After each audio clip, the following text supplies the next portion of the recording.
Part 1. You will hear a woman talking to a doctor about the problem with her eyes. First, you have some time to look at questions 1 to 4.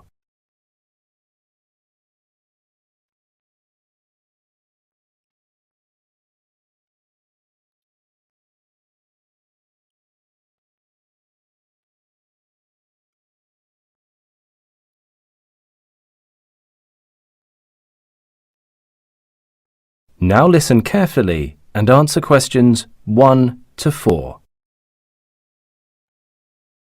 Good afternoon. Take a seat. Oh, thank you, Dr. Jackson. How can I help you? I'm feeling a bit unwell these days. I hope you can give me some advice.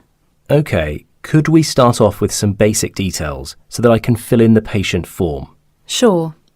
First of all, what's your full name, please? It's Anu Atkinson.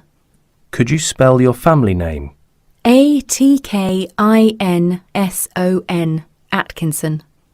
Do you know your postcode?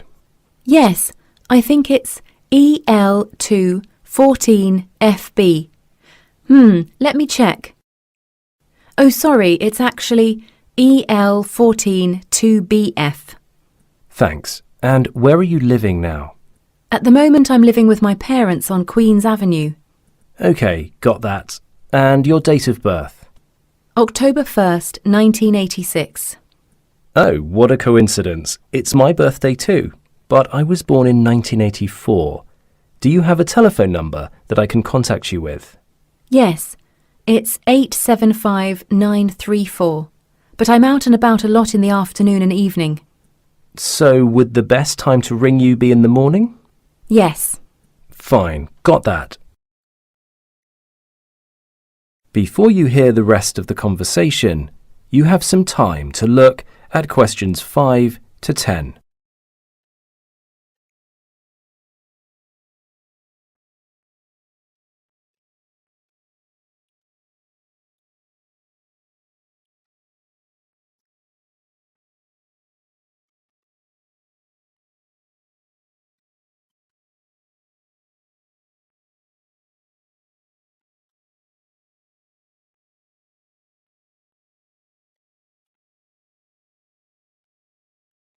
Now listen carefully and answer questions 5 to 10.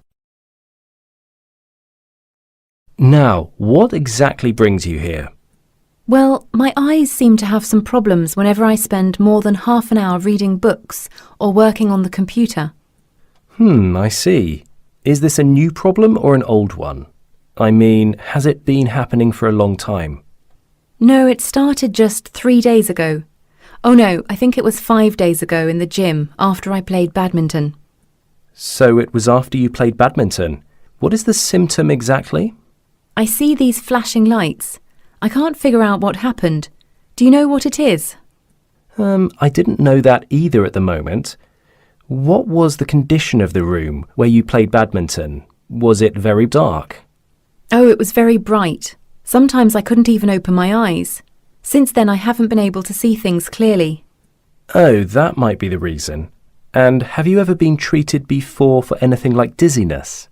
Well, I went into Central Hospital last month because of severe headache, and they kept me in for observation for a couple of days, but they couldn't find anything wrong. Okay, I'll make a note of that too. Thank you. I think I've got all the information I need right now, and there are 2 suggestions for you. One is that you should take a good rest. If you find yourself looking at a screen for too long, you should look away, focus on a point in the distance for approximately 10 to 20 seconds, and then focus on something closer to you. Repeating this a few times should keep your eyes from getting tired. Thanks. And what about the second one? I'll give you some eye drops. You can use it before bed. That should reduce levels of eye strain. Here's the prescription. If the situation doesn't improve in a week, come back and see me again. I see. Thank you for your advice. I will give it a try. Goodbye. Bye. That is the end of part 1. You now have 1 minute to check your answers to part 1.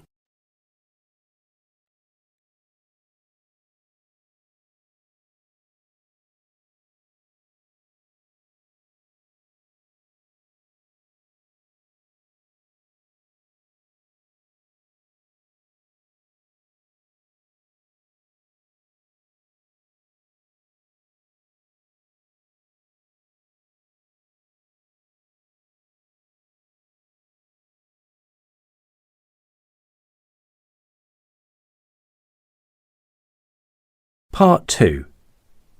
You will hear a traffic police officer talking to a group of listeners about driving licence application and traffic conditions in the UK. First, you have some time to look at questions 11 to 15.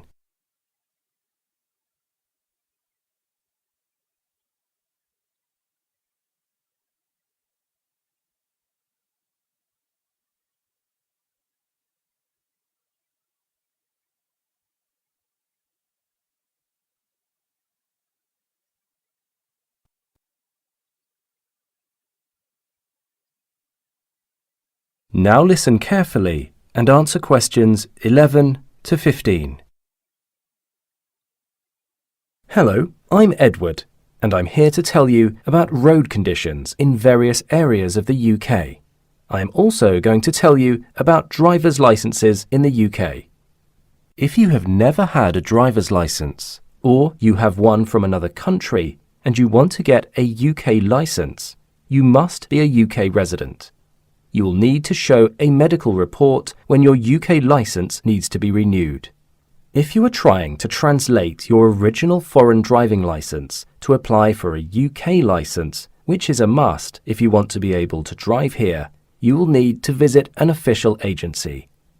These are scattered throughout the London area and are well equipped to assist you with any questions you might have, and any services they offer are included in your licence fee. If you already have a translated licence but need some personal information updating, you do not need to pay for the update. They'll do it for free. When you are getting a new driving licence, you may need to have a new photo taken, as some photos are rejected. It's actually okay if your photo is too small, since we can get it enlarged with our printer. The majority of rejected photos are the ones that were taken with a cream backdrop instead of a monotone grey background. We've now found that photos with the latter allow us to identify the licence holder much more easily. If you were wearing glasses on the previous photo, you don't need to worry about it, since it is still allowed. If you are not sure whether your previous licence is still valid, then the licence checking service is for you. The procedures are quite clear and you just have to follow them. Ideally, I would like to see the process going faster, since it can take hours to finish. From my standpoint, it will help if all the applicants bring the necessary identification with them. Then all they have to do is just fill in the forms accordingly, step by step. I'm often asked whether I have a personal recommendation about the fastest or cheapest place to get all this done. But I think it really depends on where you are. They can all get busy at some point, and when it is quiet at one branch, it may be busy in another. So take your pick. All I would say is that there is absolutely no difference in price. It's a standard fee. The only advice I would give is that the quickest way to complete an application is to fill out the form on the internet and then bring a print copy with you to the agency location of your choice. Before you hear the rest of the talk, you have some time to look at questions 16 to 20.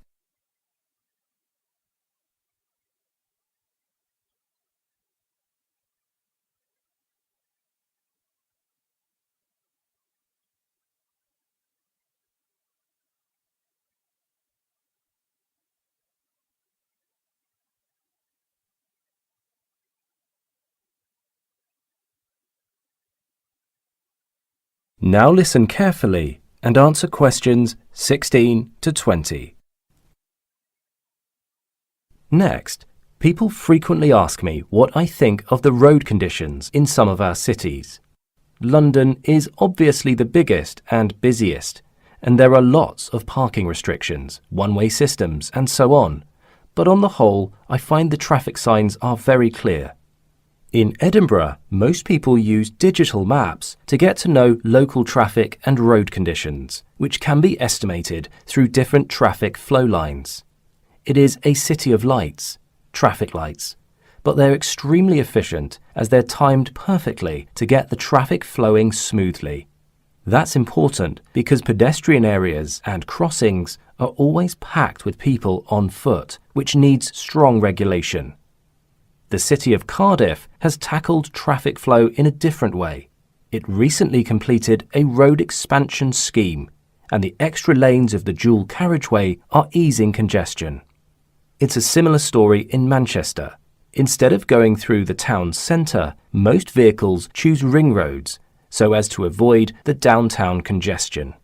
It can still happen though, so there's a possibility that the city will introduce checkpoints where the police can intervene to direct traffic at peak periods. And finally, they say all roads lead to Rome, and you could say that about Oxford. I like the many options for getting in and out of the city, because drivers can always find alternative routes. The other cities in the UK are... That is the end of part 2. You now have 30 seconds to check your answers to part 2.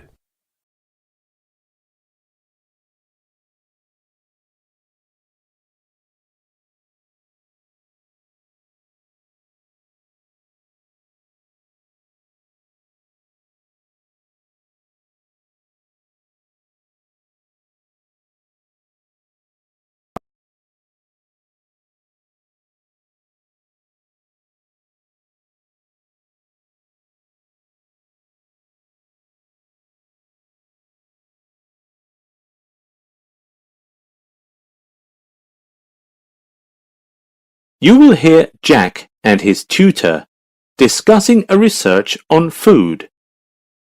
First, you have some time to look at questions 21 to 25.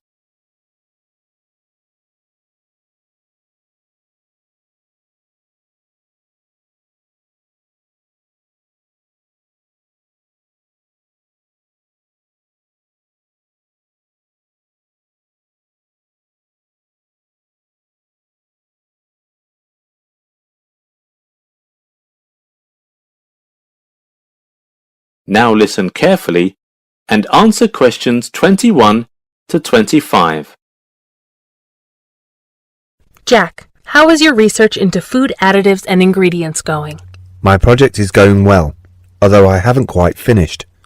There are a few remaining points I need to research and some data to compile. I'm happy to hear it's coming along well. I understand you collaborated with a partner on some aspects of this project. Sometimes it's worth teaming up with a fellow student, especially if you've worked together before and you know you can perform well as a team. Originally, I thought the research material would be complicated, so I should ask a friend to help interpret the results. However, it was not as complicated as I imagined. But it turned out having a partner was beneficial because there was a lot of research that needed doing, and I wouldn't have had the time to do it on my own. It's usually of benefit when conducting a research project to interview people that deal with your topic of study regularly. Have you thought about who you could include in your interviewing process? Perhaps supermarket managers would be a good starting point. Yeah, it's true that supermarket managers could be important subjects for a survey like this. But I have decided to start with consumers and take down their opinions on what they're eating. Then what I'm going to do is to conduct some surveys with food manufacturers. It's also necessary to know what food manufacturers think of. Excellent. Just remember, you will have to get permission from management before you begin. What information have you found useful for your project so far? I've been examining labels on frequently purchased products, especially ready-made meals, to understand what manufacturers are required to disclose. I found the results interesting. I thought the weight of the product and ingredients would have to be stated on the packaging. What did you find instead? It seems the price of the food item is the most important consideration of the manufacturers, rather than the consumer's awareness of what they're eating. Regarding food items that contained a list of ingredients, was there anything you found particularly surprising, such as which foods are most popular? Unfortunately, I couldn't find out much about the popularity of foods from the labels, although I suspect the most frequently bought items would be from the fast food aisle. What really surprised me was the amount of artificial ingredients these foods contain. We're taking in vast amounts of additives every day. As the cost of food goes up, we'll see additives listed in the ingredients more often, as it's cheaper to produce chemicals than grow the natural products. Do you have any concerns over how your project is going? Is it hard to get respondents? That's the easy part. My partner on the project worries that we have much more essential data to collect, but I'm more concerned with the fact that we're running out of time to complete the project. Before you hear the rest of the discussion, you have some time to look at questions 26 to 30.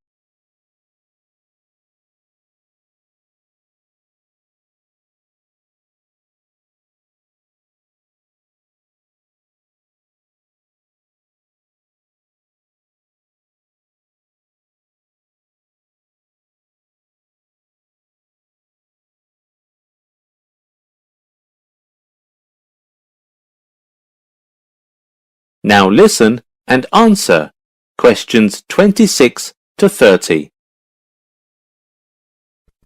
I have some tips to assist you. You must have a great deal of recorded content to interpret. It may be difficult to compile, so continuing to work with your partner is a good option. Those handheld recorders worked really well. I think I'll use them again for interviewing next time. I've also got to collect some data specific to consumer preferences. It's difficult to find the time. There's no harm in asking someone else to collect it and even analyze it. You just need the results. Some of the first-year students would be glad to have the experience.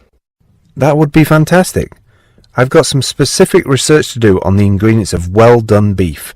It's a controversial issue. Perhaps you could read some articles on the subject beforehand, although there is not much information available. I understand why you want to include this in your project, but I think you need to weigh up its worth against the time it would take. It wouldn't be worth it. True. I still have those interviews in the shopping centre to conduct. I suggest before you begin that you do some training. Most shopping centre managers want interviewers to act professionally, so you might need to find out some specific information first. You don't want to harass customers. Okay, I'll think about that. I've also got to decide on the layout of the results and format it into a logical presentation. You can work on that once you've gathered all your data. Great, thanks for your help. That is the end of section 3. You now have half a minute to check your answers.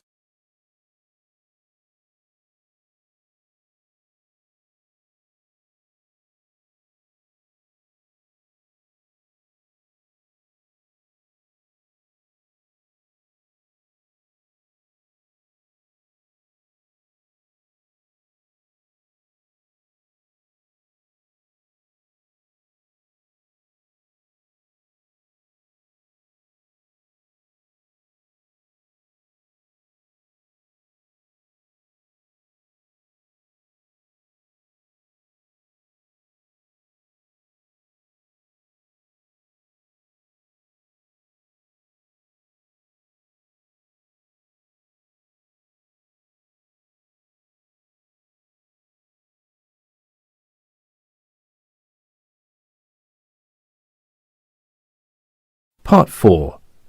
You will hear part of a lecture about a fossil park. First, you have some time to look at questions 31 to 40.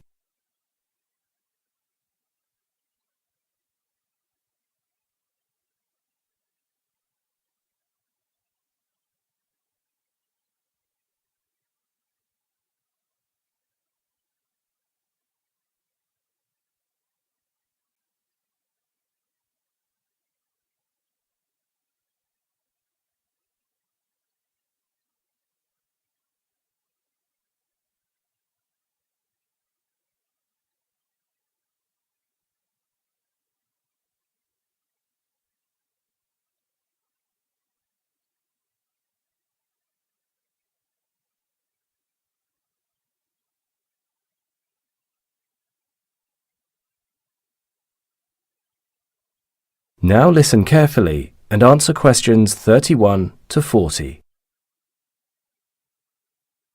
Welcome, students, to the daily talk on the fossils found here at Green Mountain Fossil Park. First, I will tell you a little about the history of our park. The park is designed to educate you on what the environment was like in this area around 5 million years ago, when most of the area was at sea level and near water bodies, such as lakes and seas. These bodies of water provided moisture and significant plant and animal variety, which has resulted in the fantastic collection of fossils which you will see today. The fossils here were discovered by mine workers during the 1960s, and the park itself was open to tourists and students back in 1985. We have 3 types of fossils here in the park. The first are transitional fossils. These are rare fossils that appear to exhibit traits of the animal's evolutionary ancestors and its descendants, such as an animal showing both dinosaur and bird-like features. Next, we have preserved fossils, which are more common fossilized remains. These are fossils in which the structure of an animal or plant remains intact, and you can clearly see something like a plant or a fish. Thirdly, we have fossils which indirectly show the activities of animals, such as their tracks and burrows, and we refer to these as trace fossils. You may wonder how fossils are formed. Well, many people think it happens when organisms are caught in a volcanic eruption and are trapped in ash, but in reality these formations are rare. The most common way a fossil is formed is through petrifaction. An animal dies and becomes buried under mud or silt. Over time, the mud hardens around the bones of the animal. Eventually, the bones also decay and are replaced by minerals which form the shape of the fossil in stone. You will see many of this kind of fossil today. After you finish today's tour, you may wish to take home a souvenir. We encourage you to do so. There is a shop outside the park, but you can also make purchases from our exhibitions. The money raised helps to fund our work of preserving this wonderful site. Of course, you can also buy fossils and take them home. Please don't think that all fossils are expensive to buy. The majority are small and affordable samples that are as wonderful as the larger ones. Don't forget to check them out.